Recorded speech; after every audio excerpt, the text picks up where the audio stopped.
बंगाल में respiratory infection से 7 बच्चों की मौत, 24 घंटे के अंदर गई सभी बच्चों की जान। एक महीने में इन्फेक्शन 5213 मामले। रायसीना डायलॉग का 8वां संस्करण आज से शुरू, पीएम मोदी करेंगे उद्घाटन। 3 दिन के सम्मेलन में 100 देश होंगे शामिल, इटली की प्रधानमंत्री चीफ गेस्ट।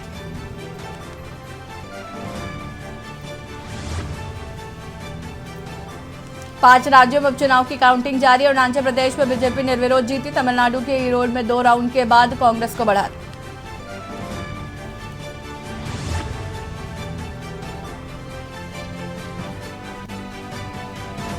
लोकसभा चुनाव 2024 की तैयारियों में जुटी बीजेपी। मिशन 80 को पूरा करने के लिए नए सिरे से बूथ कमेटी में 21 की जगह 11 सदस्य होंगे। भारत में विदेश मंत्रियों की होगी बड़ी बैठक। नए भारत के ग्रोथ इंजन में होगी विदेश मंत्रियों की यह सबसे बड़ी बैठक। G20 सम्मेलन में शामिल होंगे 40 डेलीगेट्स। देश में फरवरी में बेरोजगारी दर बढ़कर 7.45% हुआ। राजस्थान हरियाणा में बेरोजगारी सबसे ज्यादा, छत्तीसगढ़ एमपी में सबसे कम। आप देख रहे हैं के न्यूज, खबरों का सारथी। नमस्कार, लाइव न्यूज में आप सभी का स्वागत है। मैं हूं आपके साथ यशु शुक्ला। उमेश पाल हत्याकांड मामले से जुड़ी आपको बड़ी खबर बता देते हैं। अतीक की पत्नी के प्रार्थना पत्र पर आज सुनवाई। सीजेएम कोर्ट में याचिका पर होगी सुनवाई। उनके दोनों बेटों को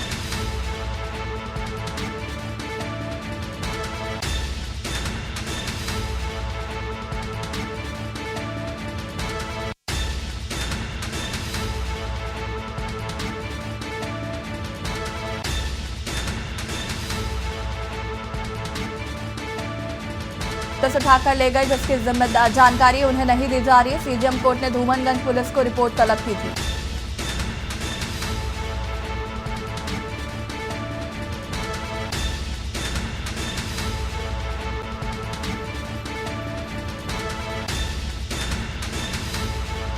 अतीक की पत्नी के प्रार्थना पत्र पर आज जो सुनवाई।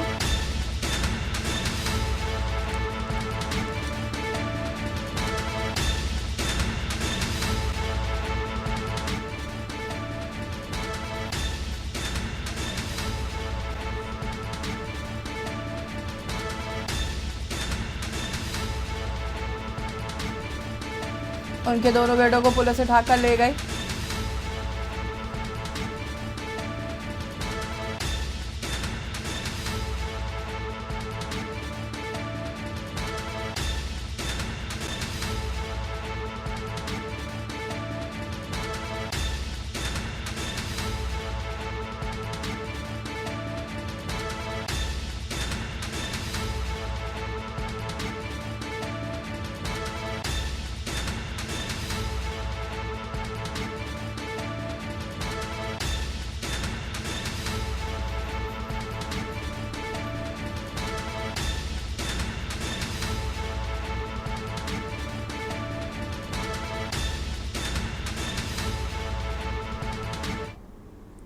लखनऊ से खबर आज घोषित हो सकती है यूपी बीजेपी की नई टीम। आपको बता दें कि भूपेंद्र चौधरी की नई टीम की घोषणा हो सकती है।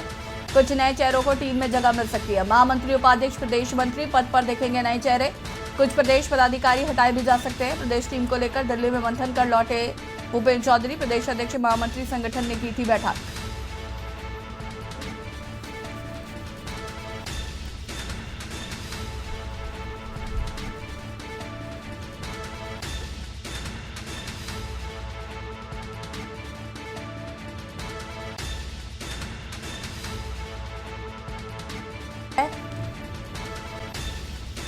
प्रदेश टीम को लेकर दिल्ली में मंथन कर लौटे भूपेंद्र चौधरी। प्रदेश अध्यक्ष महामंत्री संगठन ने की थी बैठक। आज घोषित हो सकती है यूपी बीजेपी की नई टीम।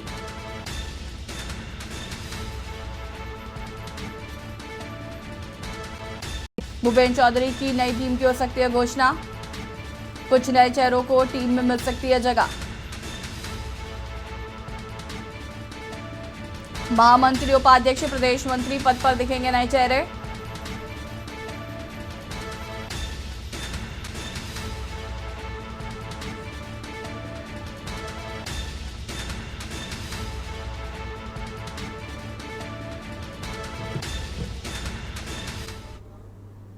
और दिल्ली में विदेश मंत्रियों की बैठक आज। नई दिल्ली में विदेशी मंत्रियों की बैठक आज। G20 समिट के लिए विदेशी मंत्रियों की बैठक में शामिल होने में पहुंचे चीन के विदेश मंत्री। चीन के विदेश मंत्री क्वीन गैंग पहुंचे नई दिल्ली। बैठक में शामिल होने पहुंचे विदेश मंत्री। चीन के विदेश मंत्री क्वीन गैंग पहुंचे दिल्ली।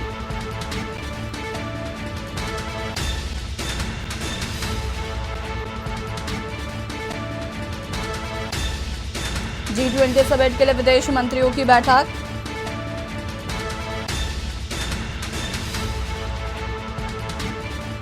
बैठक में शामिल होने पहुंचे चीन के विदेश मंत्री।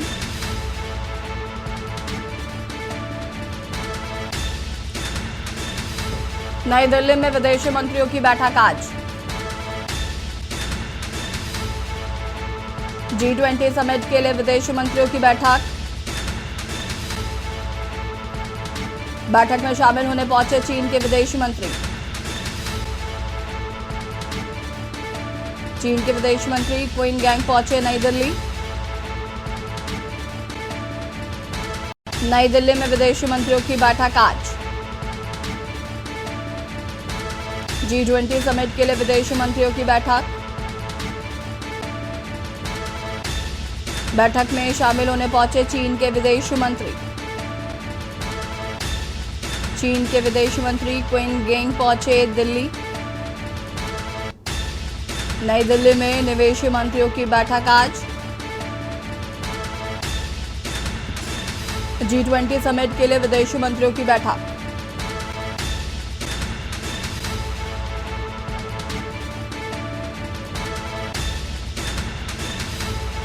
चीन के विदेश मंत्री क्वीन गैंग पहुंचे नई दिल्ली।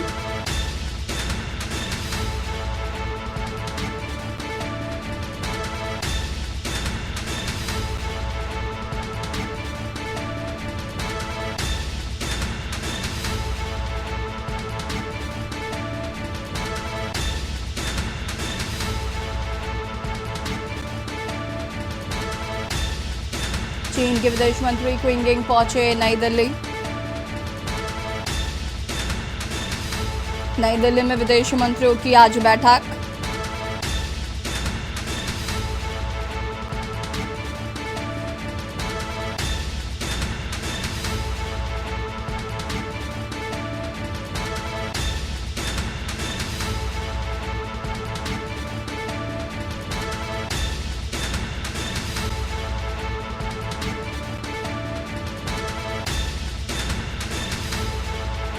G20 समिट के लिए विदेशी मंत्रियों की बैठक।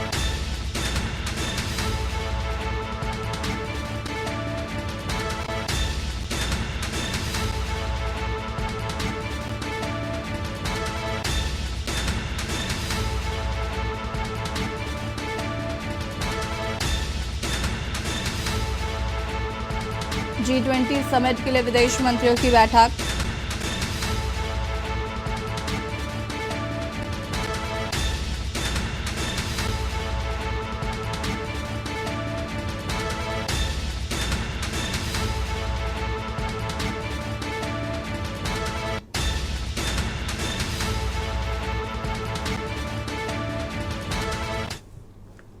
लखनऊ से खबर, जहां पर विशेष सचिव गोपन कृष्ण गोपाल का कार्यकाल बढ़ाया गया। विशेष सचिव का 6 महीने के लिए बढ़ाया गया कार्यकाल। 2014 से लगातार 6 महीने का मिल रहा है एक्सटेंशन। विशेष सचिव का 6 महीने के लिए बढ़ा कार्यकाल।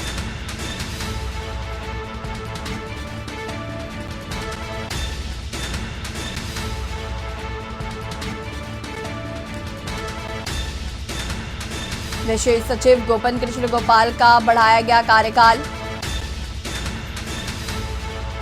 विशेष सचिव का 6 महीने के लिए बढ़ाया गया है कार्यकाल।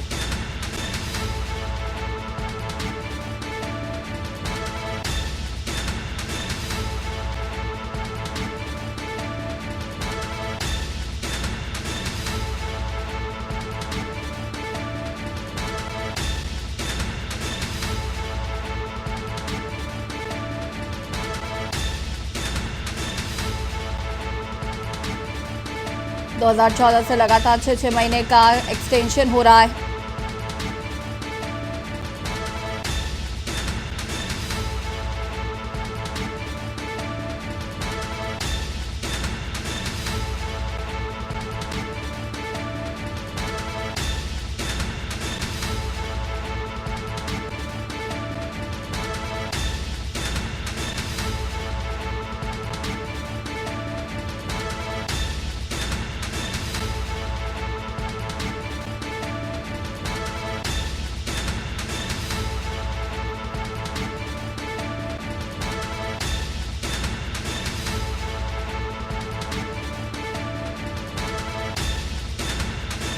ओपन कृषि गोपाल का बड़ा कार्यकाल।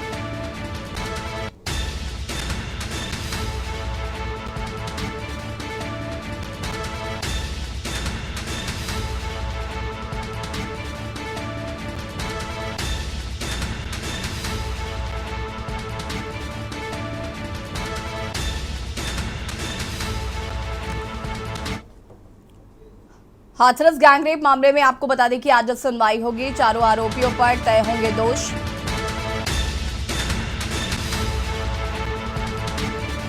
चारों आरोपियों पर तय होंगे दोष। 3 साल पहले दुष्कर्म के बाद हुई थी युवती की मौत। चारों आरोपियों पर तय होंगे दोष।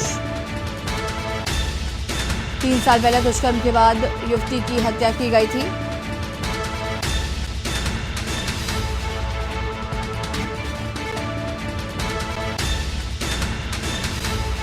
हाथरस गैंगरेप मामले में होगी सुनवाई।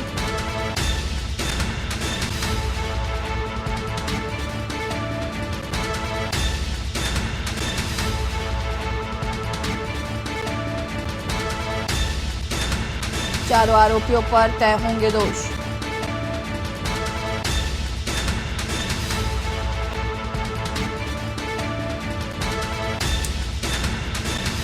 चारों आरोपियों पर तय होंगे दोष।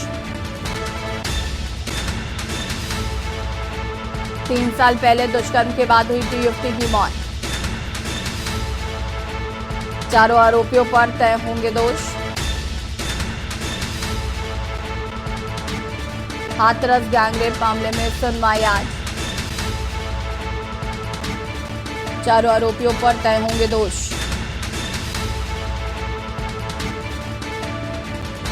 3 साल पहले दुष्कर्म के बाद हुई थी युवती की मौत।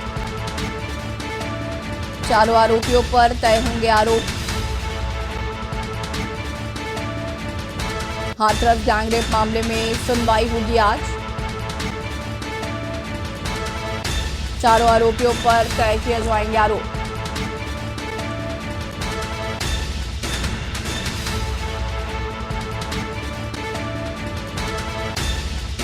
चारों आरोपियों पर तय होंगे दोष।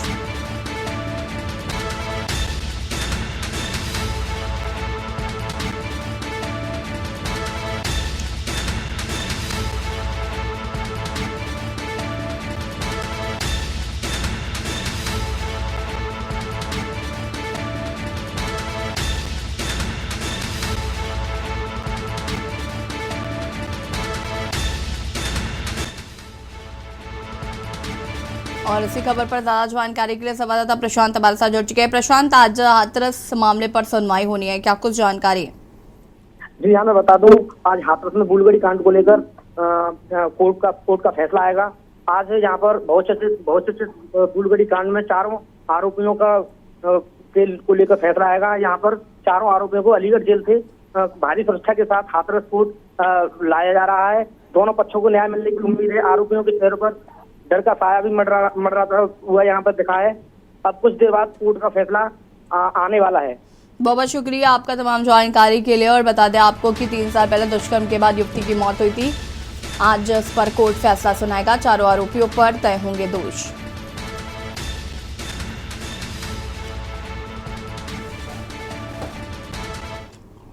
मुख्यमंत्री हेमंत सोरेन की नेतृत्व में एक हथियार आधारित नियोजन नीति पर अंतिम निर्णय लेते हुए विधानसभा से इस संबंध में विधेयक पारित किया है। साथ ही आगे के निर्णय के लिए राज्यपाल के पास भेजा गया था। हथियार आधारित नियोजन नीति एवं पिछड़े वर्ग को 27% आरक्षण देने के विषय को संविधान की 9वीं अनुसूची का संरक्षण मिल जाने के बाद ही बहाल किया जाए। इन परिस्थितियों में जब राज्यपाल द्वारा राज्य सरकार का प्रस्ताव वापस कर दिया गया, ऐसे में एक तत्कालीन कदम की जरूरत को महसूस करते हुए राज्य के युवाओं से संबंध में राय जानने का प्रयास किया गया, क्योंकि पूर्व की सरकार के समय लाई गई 13-11 वाली नियोजन नीति को भी न्यायालय द्वारा रद्द करने का आदेश पारित किया गया था। ऐसे युवाओं का राय जानना था कि क्या तत्कालीन तौर पर पूर्व की नियोजन नीति 2016 के पहले हवाले के आधार पर नियुक्ति प्रक्रिया प्रारंभ करनी चाहिए। इसके राज्य सरकार ने भारत सरकार की मिली मिनी रत्न कंपनी को राय लेने का जिम्मा सौंपा।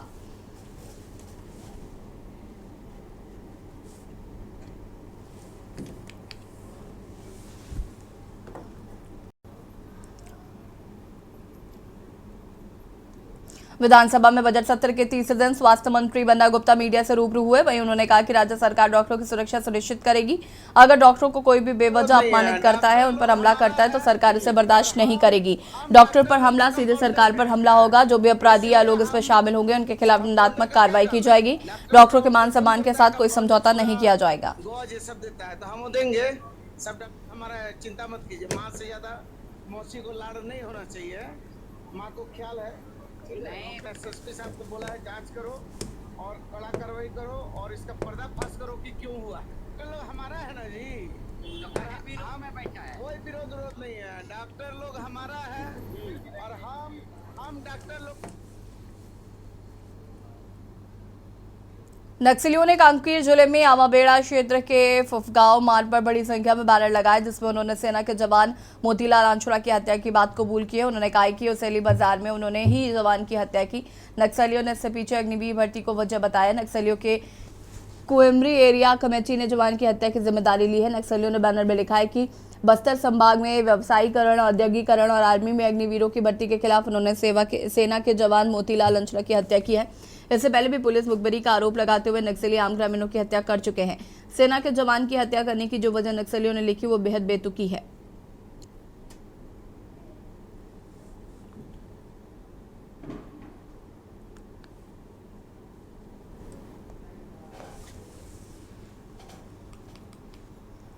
खबर बेमेतरा से। छत्तीसगढ़ माध्यमिक शिक्षा मंडल की हाई स्कूल की परीक्षाएं 2 मार्च से आयोजित की जाएंगी। कलेक्टर पदम सिंह एलमा के द्वारा परीक्षा में नकल व नैतिक कार्यों आदि साधनों के उपयोग में अंकुश लगाने व परीक्षा केंद्रों का निरीक्षण करने हेतु उड़न दस्ता टीम का गठन किया गया। कलेक्टर ने कहा कि परीक्षा के माध्यम से विद्यार्थियों के पूरे साल भर की मेहनत का परिणाम सामने आता है। इस दौरान विद्यार्थियों को सभी जरूरी सुविधाएं व परिवेश दिलाया जाना आवश्यक है।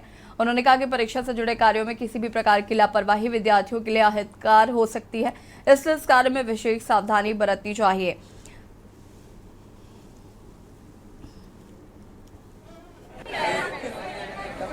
आज यहाँ पर हायर सेकेंडरी का पहले दिन की परीक्षा थी।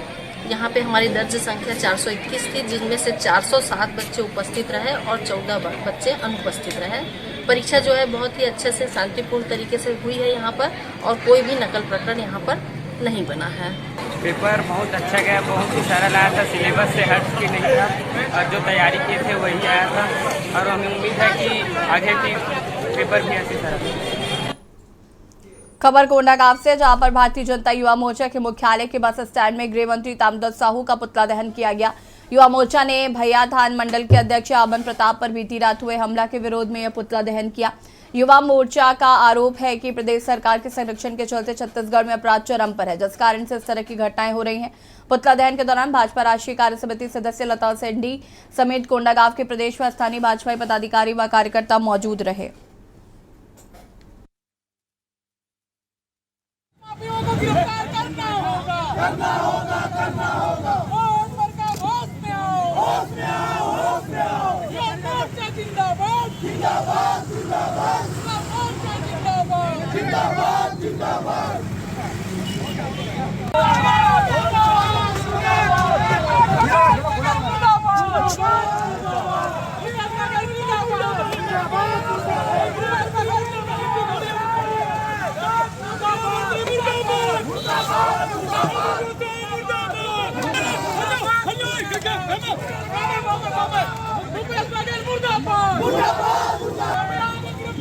आज जो हमने पुतला जलाया है, इस प्रदेश में बढ़ते गुंडागर्दी, माफिया राज और जो खनन को लेकर छत्तीसगढ़ में जो कमीशन की स्थिति बनी है और हमारे युवा मोर्चा के साथी तानाखार के सूरजपुर के मंडल अध्यक्ष के ऊपर जानलेवा हमला हुआ कल रात को, उनके पैरों को कुचला गया। इसके विरोध में पूरे छत्तीसगढ़ में युवा मोर्चा आज ताम्रध्वज साहू का पुतला दहन कर रही है।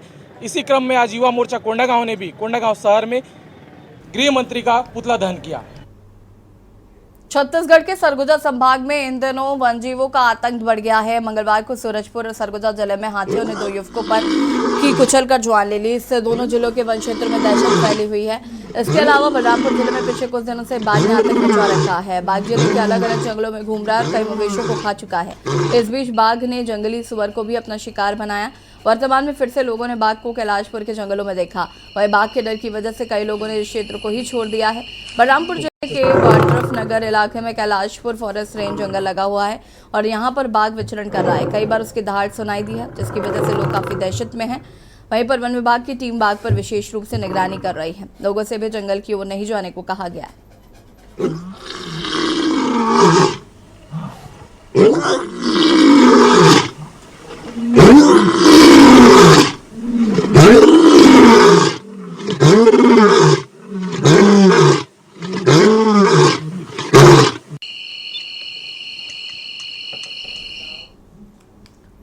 सरगुजा जिले के बतौली जनपद के अंतर्गत बुधवार को गोगरा पंचायत में शिविर लगाया गया। प्राप्त जानकारी के अनुसार सभी विभाग में कुल 63 आवेदन प्राप्त हुए हैं, जिसमें विशेष राजनीति पहाड़ी कोरबा के लगभग 5 आवेदन मिले। पहाड़ी कोरबाओं की जनसंख्या कम दिखी। शिविर में ग्रामीणों की समस्याओं को सुना गया और उन्हें शासन की योजनाओं के बारे में जानकारी दी गई। शिविर में सभी विभाग के अधिकारी एवं कर्मचारी मौजूद रहे। सीतापुर एसडीएम रवि राय शिविर में पहुंचकर शिविर मौजूद ग्रामीणों को शासन की कई योजनाओं के बारे में बताया गया, उनकी समस्याओं को सुना गया। शिविर का आयोजन किया गया है। आप लोग का पशुओं में पिलनी का जो कीड़ा का अगर दवाई चाहिए, विभाग से मिल करके अपना जो भी समस्या है उसका निवारण कर सकते हैं। इसके साथ ही साथ स्वास्थ्य विभाग द्वारा यहाँ पे चिकित्सा शिविर का भी आयोजन किया गया है। इसमें बीपी का जांच, शुगर का जांच और भी अन्य प्रकार का तकलीफ का यहाँ पे जांच करवा सकते हैं और निःशुल्क औषधि प्राप्त कर सकते हैं। साथ ही साथ और सभी विभागों के लोग हैं यहाँ पर। तो हम लोग जो है आप लोगों की समस्या को सुनने और जानने के लिए आए हुए हैं। समस्या भी होगी, कुछ मांग भी होंगे, छोटी बड़ी मांग होगी, छोटी मोटी शिकायतें होंगी। तो वो सबको सुनने के लिए एक अभियान चलाया गया पूरे जिले में। तो जैसे आज घोघरा पंचायत में शिविर है, ऐसे ही हर पंचायत को शामिल करते हुए छोटे छोटे शिविर होंगे। तो उसके बाद भी जो होगा फिर। और इसी बीच आपको लखनऊ से खबर बता देता है। लखनऊ से खबर, सुनील बंसल की यूपी में हुई वापसी। लखनऊ से खबर, सुनील बंसल की यूपी में वापसी। बीजेपी राष्ट्रीय महामंत्री के रूप में कर सकते हैं वापसी। लोकसभा सीटों पर विस्तारकों से मंथन जारी। सुनील बंसल से मिले कैबिनेट मंत्री संजय निषाद। सुनील बंसल की यूपी में हो सकती है वापसी। अपने विधायकों संग मिले कैबिनेट मंत्री संजय निषाद। भाजपा कार्यालय पर सुनील बंसल से हुई मुलाकात। निषाद पार्टी कर सकती है 6 से अधिक लोकसभा सीटों पर दावा।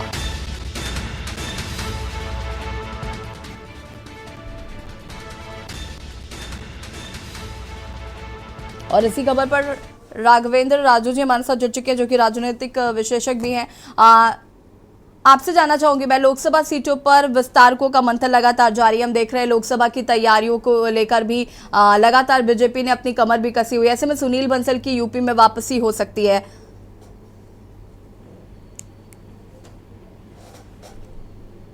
राघवेंद्र जी, आपको आवाज आ रही है? जी आ रही है। राघवेंद्र जी, क्या कुछ कहना चाहते हैं सुनील बंसल की यूपी में वापसी? विधानसभा सत्र चल रहा है, ऐसे में उत्तर प्रदेश में भारतीय जनता पार्टी कार्यालय पर आज जबरदस्त गहमा गहमी है जी। भाजपा के पहले यहाँ पर संगठन महामंत्री रहे सुनील बंसल जी, जो वर्तमान में राष्ट्रीय महामंत्री भारतीय जनता पार्टी में बड़ा दायित्व उन्हें मिला हुआ है। आज उनका लखनऊ में राजधानी में अचानक आगमन होता है और जिस तरीके से हुजूम लगा भारतीय जनता पार्टी कार्यालय पर, उनके सहयोगी दल कैबिनेट मंत्री डॉक्टर संजय निषाद जी और उनके साथ उनके विधायक और तमाम जो विधान परिषद सदस्य और तमाम नेता, उनके समर्थकों का यहाँ पर तांता लगा हुआ है। माननीय सुनील बंसल जी का प्रवास इस बात का संकेत दे रहा है कि लोकसभा की दस्तक शुरू हो चुकी है। तो भारतीय जनता पार्टी जिस तरीके से आज विस्तारकों की बैठक ले रही है और उस विस्तारकों की बैठक में सुनील बंसल जी जिस तरीके से पैच कसेंगे, तो समय रहते मैं समझता हूँ कि उत्तर प्रदेश में लोकसभा की तैयारियों का एक बहुत बड़ा ताना बाना भारतीय जनता पार्टी ने बुनना शुरू कर दिया है। प्रारंभिक तौर पर जो मुझे लग रहा है कि सुनील बंसल जी की ताकत जो उत्तर प्रदेश में रही, उनका पुनः उत्तर प्रदेश में आगमन एक नई चेतना जागृत कर रहा है।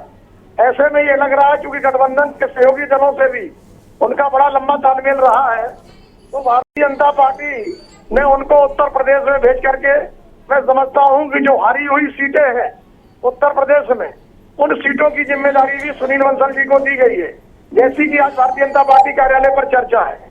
तो ये तमाम किंतु परंतु जो भी है, तमाम दृश्य छटेंगे, लेकिन ये निश्चित तौर पर है कि भारतीय जनता पार्टी में एक बड़ा दायित्व जो राष्ट्र स्तर पर सुनील बंसल जी को दिया गया था, अब उत्तर प्रदेश लोकसभा में जिस तरीके से अभी से उनके आगमन को लेकर के विस्तारकों की बैठक मुख्यालय पर अभी शुरू हुई है, और जिस तरीके बिल्कुल राघवेंद्र जी, देखिए ये बीजेपी जिस तरीके से 2024 के लोकसभा चुनावों की तैयारियों में जुटी हुई है, बूथ स्तर पर बीजेपी के जो कार्यकर्ता है वो काम कर रहे हैं, बीजेपी एक अलग रणनीति बनाती हुई नजर आ रही है। इसमें सुनील बंसल की वापसी कितना फायदा दे सकती है बीजेपी को?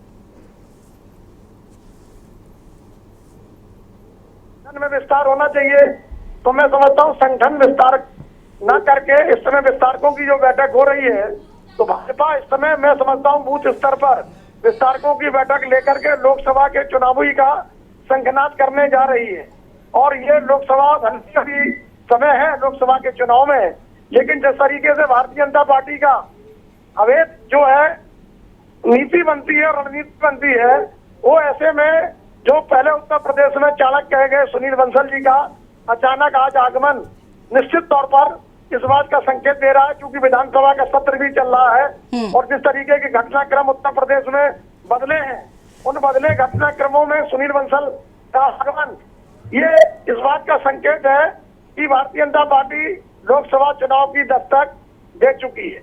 जी राघवेंद्र जी, बहुत बहुत शुक्रिया आपका तमाम जानकारी देने के लिए। और बता दें आपको कि भाजपा कार्यालय पर सुनील बंसल से मुलाकात हुई है संजय निषाद की, उनके तमाम कार्यकर्ताओं के साथ। आपको बता दें कि सुनील बंसल यूपी की राजनीति के चाणक्य भी कहे जाते हैं, तो ऐसे में उनकी वापसी होना कितना फायदा देती है बीजेपी को, ये देखना होगा।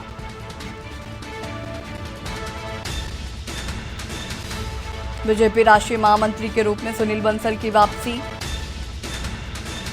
लोकसभा सीटों पर विस्तार को समर्थन जारी। सुनील बंसल से मिले कैबिनेट मंत्री संजय निषाद।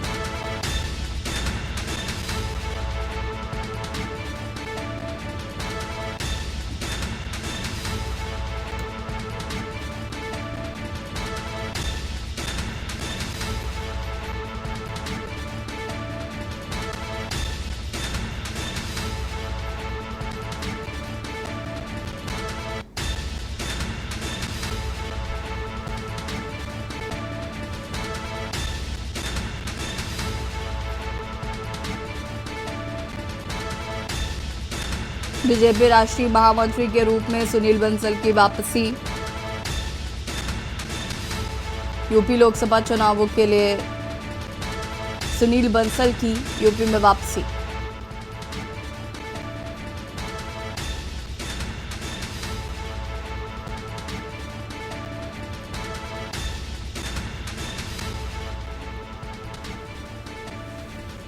और इसी खबर पर हमारे साथ bureau chief Manish Srivastava ji live जुड़ चुके हैं। मनीष जी, क्या कुछ जानकारी है? सुनील बंसल की वापसी हो चुकी है, निषाद पार्टी कर सकती है 6 से अधिक लोकसभा सीटों पर भी दावा, ये भी खबर सामने आ रही है। ऐसे में अगर हम पहले सुनील बंसल की बात करें तो उन्हें यूपी की राजनीति का चाणक्य भी कहा जाता है, तो ऐसे में उनकी वापसी बीजेपी को कितना फायदा पहुंचा सकती है?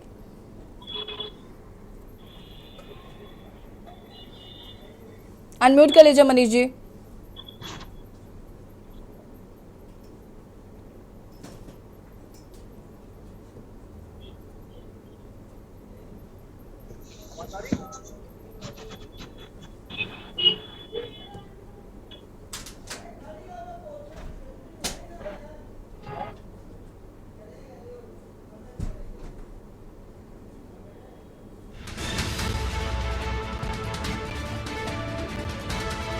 निषाद पार्टी कर सकती है 6 से अधिक लोकसभा सीटों पर दावा।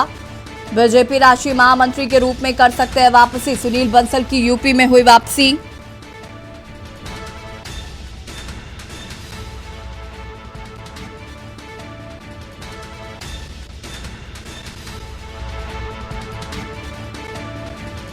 लोकसभा सीटों पर सुनील बंसल से मिले कैबिनेट मंत्री संजय निषाद। अपने विधायकों संग मिले कैबिनेट मंत्री संजय निषाद।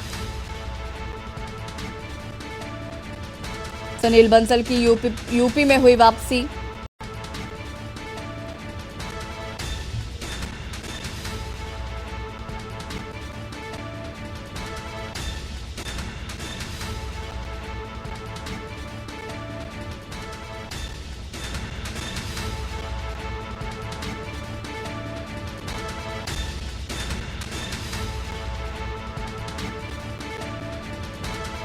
बीजेपी राष्ट्रीय महामंत्री के रूप में हो सकती है वापसी।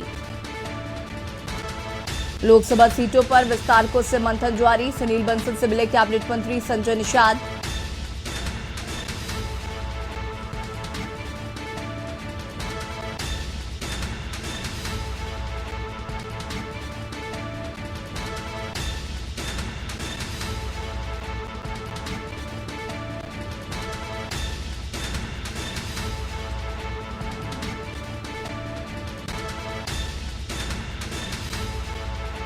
निषाद पार्टी कर सकती है 6 से अधिक लोकसभा सीटों पर दावा।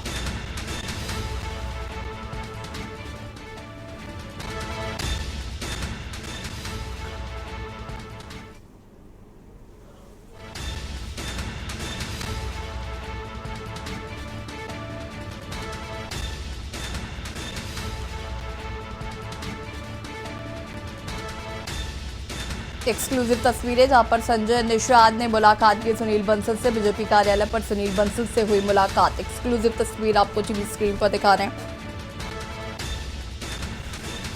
निषाद पार्टी कर सकती है 6 से अधिक लोकसभा सीटों पर दावा। सुनील बंसल की यूपी में हुई वापसी।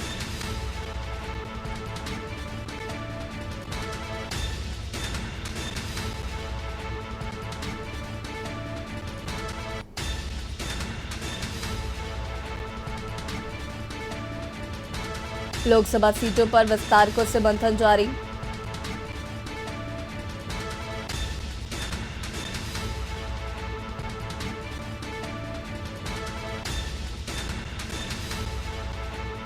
अपने विधायकों संग मिले कैबिनेट मंत्री संजय निषाद।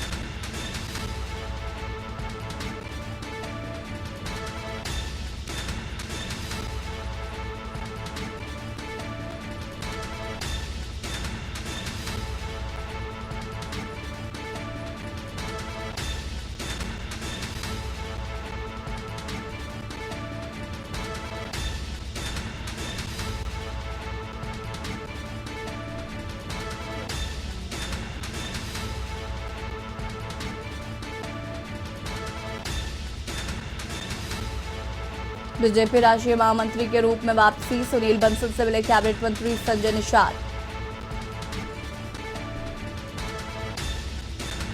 अपने विधायकों संग मिले कैबिनेट मंत्री संजय निषाद। बीजेपी कार्यालय पर सुनील बंसल से हुई मुलाकात।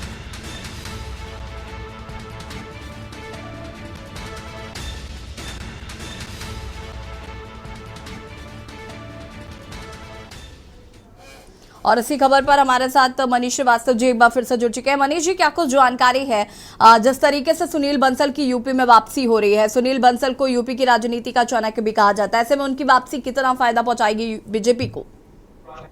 देखिए, आपको बता दें यशी कि अगर सुनील बंसल की बात करें तो उत्तर प्रदेश की राजनीति में सुनील बंसल का बहुत अहम योगदान रहा है। अगर हम बीते 2014 के चुनाव की अगर बात करें तो उस समय सुनील बंसल यहाँ पर संगठन महामंत्री थे और उनकी रणनीति को लेकर के जिस तरह से जो उनको माना जाता है, चाणक्य माना जाता है, तो उसी के तहत सुनील बंसल को एक बार फिर उत्तर प्रदेश में भेजा गया। उत्तर प्रदेश की राजनीति में एक अहम किरदार अगर हम कहें चुनाव की रणनीति को देखते हैं तो सुनील बंसल ही हैं जिन्होंने जमीनी स्तर पर काम किया था और बूथ स्तर तक कार्यकर्ताओं को किस तरह से ये सरकार की योजनाओं के लाभ दिलाने हैं, इसको लेकर के सुनील बंसल को चाणक्य माना जाता है। और यही एक कारण है कि सुनील बंसल आज खुद राजधानी लखनऊ में पहुंच करके संगठन की बैठक में भागीदारी कर रहे हैं और यहाँ पर जो प्रदेश अध्यक्ष भूपेंद्र चौधरी समेत तमाम जो संगठन पदाधिकारी हैं वो इस बैठक में मौजूद हैं। हम खुद इस समय बीजेपी कार्यालय में मौजूद है जहाँ पर ये बैठक चल रही है और एक बड़ा फेरबदल आज उम्मीद जताई जा रही है कि इस संगठन में बड़ा फेरबदल भी हो सकता है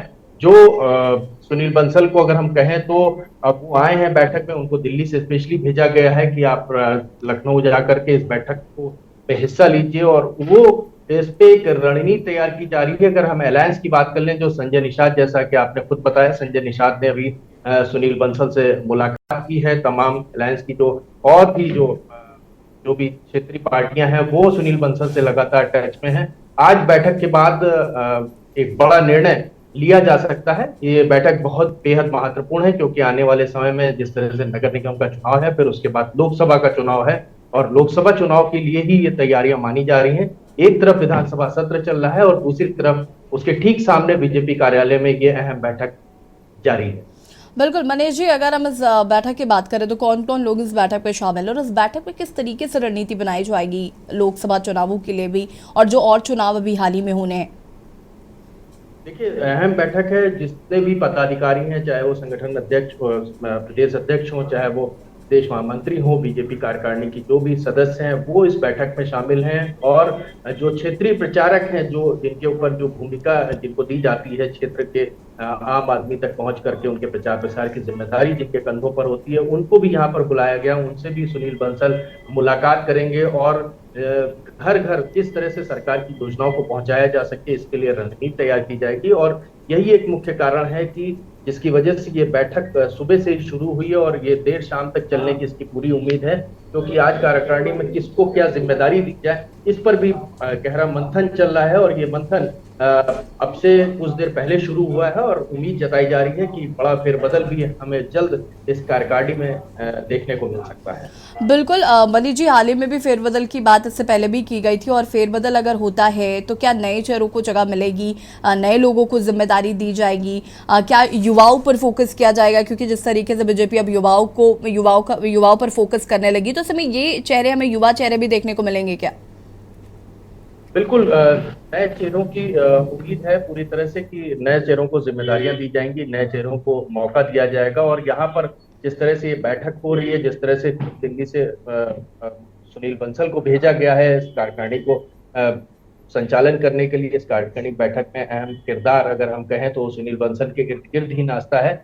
लेकिन ऐसे में सबसे बड़ा सवाल ये उठता है कि आखिरकार जब उत्तर प्रदेश में अगर हम बात कर लें, स्वतंत्र देव सिंह हो, चाहे मुख्यमंत्री योगी आदित्यनाथ हो, ये तमाम लोगों की भी भागीदारी बहुत अहम थी। लेकिन सुनील बंसल आकर के उनको केंद्रीय जिम्मेदारियां दी गई थी, लेकिन वो अब इस समय उत्तर प्रदेश की राजनीति में एक बार फिर केंद्र बिंदु बन चुके हैं। और सुनील बंसल को ही पहले माना जाता था कि मुख्यमंत्री और सुनील बंसल के बीच बहुत ज्यादा समन्वय नहीं स्थापित हो पा रहा था। कुछ इस तरह की खबरें भी अखबारों और मीडिया में आई थी, जिसके बाद से सुनील बंसल की जिम्मेदारी को दिल्ली में बुला करके उनको दिया गया था। और अब एक बार फिर लोकसभा चुनाव आने के पहले सुनील बंसल को भेजा गया है। और ये जो राष्ट्रीय महामंत्री के रूप में जो है उन्होंने वापसी की थी।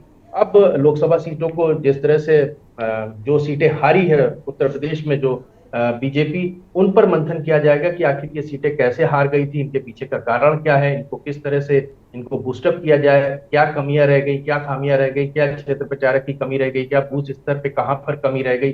बूथ स्तर तक के कार्यकर्ताओं से बैठक करके उनकी, क्योंकि बीजेपी इस काम में बेहतर बखूबी जानती है कि उसको बूथ तक कैसे पहुंचना है, उसको आम जनता तक कैसे पहुंचना है। बूथ के एक एक कार्यकर्ता की जिम्मेदारी तय की जाती है कि बूथ पर जाकर के वो देखे कि कहाँ पे कमी रह गई है। और सरकार की योजनाएं जो आने वाले समय में अगर लोकसभा चुनाव होगा तो वो निश्चित तौर से ये बातें भी बताई जाएंगी कि अगर उत्तर प्रदेश में एक बार फिर से, अगर देश में एक बार फिर से मोदी सरकार आती है तो आम जनता को क्या फायदे मिलेंगे।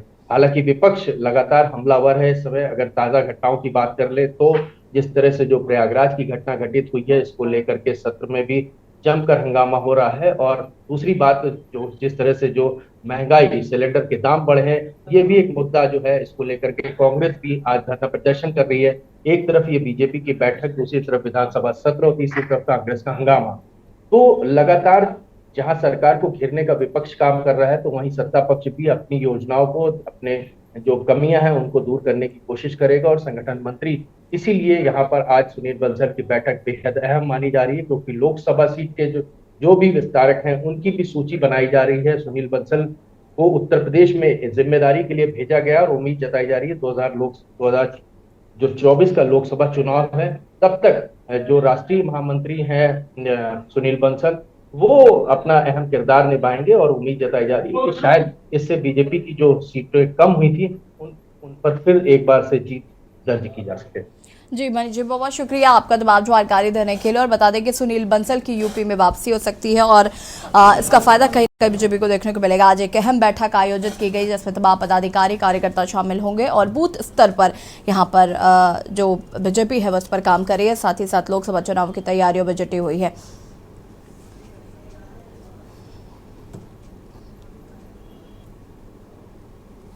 और इसी बीच आपको मेघालय से खबर बता देते हैं। मेघालय से खबर, मेघालय में एनपीपी को रुझानों में बढ़त मिलती हुई नजर आ रही है। मेघालय में एनपीपी को रुझानों में बढ़त मिलती नजर आ रही है। एनपीपी को 23 सीटों पर बढ़त, बीजेपी 7, कांग्रेस 6, अन्य 23 पर आगे। नागालैंड में एनडीपीपी गठबंधन को बढ़त मिलती हुई नजर आ रही है। एनडीपीपी गठबंधन 35, एनपीएफ 4, कांग्रेस 3 पर आगे। एनडीपीपी का बीजेपी के साथ है गठबंधन। त्रिपुरा में बीजेपी को रुझानों में बढ़त मिलती नजर आ रही है। बीजेपी 31, वाम गठबंधन 15, टीएमपी 13 पर आगे। मेघालय में एनपीपी को रुझानों में बढ़त मिलती नजर आ रही है। एनपीपी को 23 सीटों पर बढ़त, बीजेपी 7, कांग्रेस 6, अन्य 23 पर आगे।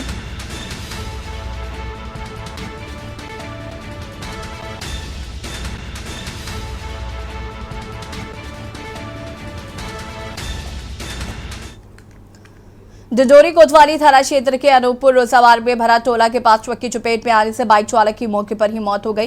बाइक के पीछे बैठे साथी को चोट आई है जिसे इलाज के लिए डिंडोरी जिला चिकित्सालय में भर्ती कराया गया। वहीं कोतवाली पुलिस मौके पर पहुंची घटना की जांच कर रही है। तो वहीं मिनी ट्रक चालक घटना को अंजाम देकर मौके से फरार हो गया। फिलहाल पुलिस ने घटना में मृत हुए व्यक्ति का नाम शाहिद खान बताया है। पुलिस ने शव को पोस्टमार्टम के लिए भेज दिया है। कोतवाली पुलिस मिनी ट्रक को जब्त कर घटना की जाँच कर रही है।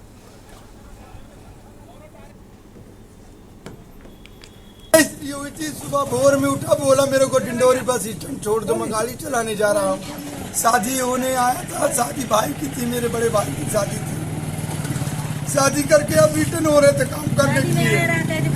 शादी में आया था तो कुछ विवाद भी रहा? कोई विवाद नहीं था। वो केवल उसको बोला भाई देख सकरा रास्ता है, थोड़ा धीरे धीरे चल, इतना बोला। आगे हुआ तो बिल्कुल ला के सीधा उसी में उसके ऊपर चढ़ा दिया। 2 सवार। तो ये लोग कहाँ से कहाँ जा रहे थे? ये मड़िया राज से डिंडोरी जा रहे थे मोटरसाइकिल से। कितने समय घटना है ये? सुबह जो है 7:45 बजे की। और जो दूसरा जो घायल है वो कौन है? ये साजिद खान का साला। जिसकी डेथ हुई है वो कौन है? साजिद खान। लगभग कितने साल का होगा? लगभग 28 से 30 साल का। प्रयागराज से खबर आपको बता देते हैं। उमेश पाल हत्याकांड से जुड़ी बड़ी खबर आपको प्रयागराज से बता रहे हैं। उमेश पाल हत्याकांड मामले से जुड़ी बड़ी खबर। सफदर के घर पर गरजेगा पीडीए का बुलडोजर। राजरूपपुर इलाके में पहुंचा पीडीए का दस्ता। 2 बुलडोजर और 1 पोकलैंड मशीन मौजूद।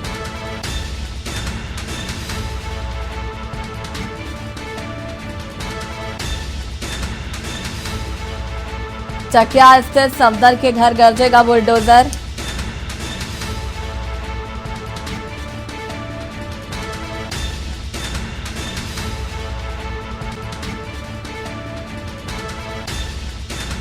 राजरूपपुर इलाके में पहुंचा दस्ता। उमेश पाल हत्याकांड मामले से जुड़ी बड़ी खबर आपको बता रहे हैं।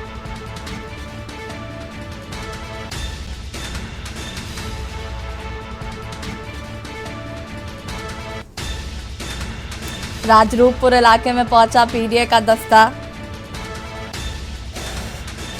और इसी खबर पर ज्यादा जानकारी के लिए संवाददाता विनय मिश्रा हमारे साथ जुड़ चुके हैं। विनय, क्या कुछ जानकारी है? 2 बुलडोजर और 1 पोकलैंड मशीन पहुंच चुकी है मौके पर। सफदर के घर पर गरजेगा बुलडोजर। जी बिल्कुल, जानकारी के लिए बता दें कि कल जो है जफर के घर पर बुलडोजर चला था, तो आज प्रयागराज के धूमनगंज थाना क्षेत्र के अंतर्गत कालिंदीपुरम क्षेत्र में आज पीडीए का बुलडोजर आज गरजेगा। सूत्रों के अनुसार कार्रवाई की तैयारी पर पीडीए जुट गया है और पुलिस प्रशासन मौके पर पहुंच गई है। जी बिल्कुल विनय, सफदर की अगर बात करें तो सफदर के घर आज बुलडोजर यहाँ पर पहुंचा हुआ है। प्रशासनिक अमला किस तरीके से मुस्तैद है यहाँ पर? जी बिल्कुल, प्रशासनिक अमला यहाँ चप्पे चप्पे पे पुलिस की तैनाती की गई है और सुरक्षा के पुख्ता इंतजाम किए गए हैं और मौके पर जो है भारी पुलिस फोर्स मौजूद है। जी बहुत बहुत शुक्रिया विनय आपका तमाम जानकारी के लिए। 2 बुलडोजर और 1 पोकलैंड मशीन मौके पर मौजूद है। आपको बता दें कि प्रशासन मौके पर मौजूद है और चकिया स्थित सफदर के घर गरजेगा बुलडोजर।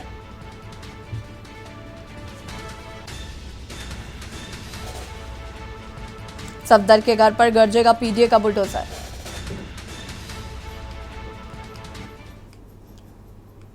जबलपुर में राज्य के पेंशनरी ने सरकार से मांग की है। रिटायरमेंट के बाद भी पेंशनरों की परेशानी कोई नहीं समझ पा रहा है। लगातार संपूर्ण मध्य प्रदेश में अपनी मांगों को लेकर आवाज उठाने के लिए शासन प्रशासन को जगाने के लिए 2 मार्च को विशाल प्रदर्शन रैली के रूप में कलेक्ट्रेट पहुंचेंगे और कलेक्टर के माध्यम से मुख्यमंत्री महोदय के समक्ष अपनी मांगे रखेंगे और इसमें मुख्य 6 मांगे शामिल हैं। अब देखने वाली बात है कि क्या पेंशनरों द्वारा मुख्यमंत्री को जानकारी देने पर उनकी मांगे पूरी होती हैं या नहीं। पेंशनरों के संघर्ष का एक लंबा इतिहास है।